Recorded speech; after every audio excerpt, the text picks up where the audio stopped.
investment case best suits credit risk funds? So let me answer the final words very easily. Credit is a lot about sense and investing in the right companies. And the right companies is companies with good governance. And I keep saying that again and again. Most of the big defaults have happened because of governance-related issues and not because of ability-related issues. Though sometimes you do have ability-related issues. There's some kind of economic shock or a technological change and all, which you can't do much about, right? So once you invest in those kind of companies, you're completely okay. And we talked about spread risk and liquidity risk. If you invest in good companies, you'll always find a bidder in the market. Maybe the impact cost would be more than, let's say, a GSEC, a lot more, but you would find a bidder. And even the market differentiates, right? Between two AA's, as you know, Ankita, there's a huge difference in yields. It's a question of what the market perceives the liquidity and credit risk of the company and the sponsor and the management is. So what kind of companies you wanted to know best fit into a credit risk fund? The answer is easy, right? Good companies.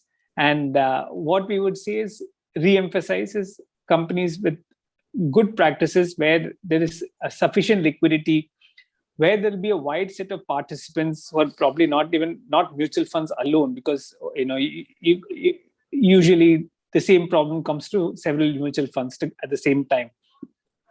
That would be the kind of companies. In fact, going beyond credit risk funds itself, right? Even when you take any other scheme of a mutual fund, you can take a certain amount of credit risk. And in fact, in the short-term funds, in the shorter duration funds, we do take some amount of credit risk. They all might come under A1+, but the underlying rating may be a AA minus, AA, and so on. And each fund basically promises its investors a certain credit profile of a long-term rating and maintains it. That's the way DSP works. We deliver what we say we are going to do. And if that is the case, there is credit risk which is residing in every single fund, unless it's a GSEC fund, right? And you invest in the right companies, you'll get your money back. I think there's one question that you asked that I've ducked in terms of, can you tell me about a tricky situation? Yes, I was about to come back to it. Could you please tell us a scenario where you had a difficult time and the framework wasn't just the framework wasn't enough? So I have a theory, okay, and it's just personal, that credit analysts should be a bit of a worrier also. You should worry a little about what's going to happen. I mean, this is no point being overconfident.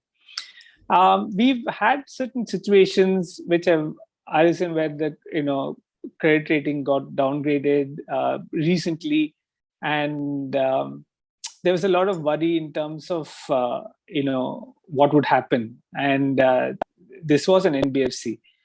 But the promoter stood so strongly behind the NBFC. There was a chunk of retail in the portfolio. So bam, bam, bam, month on month, money kept coming in, so that assured of liquidity.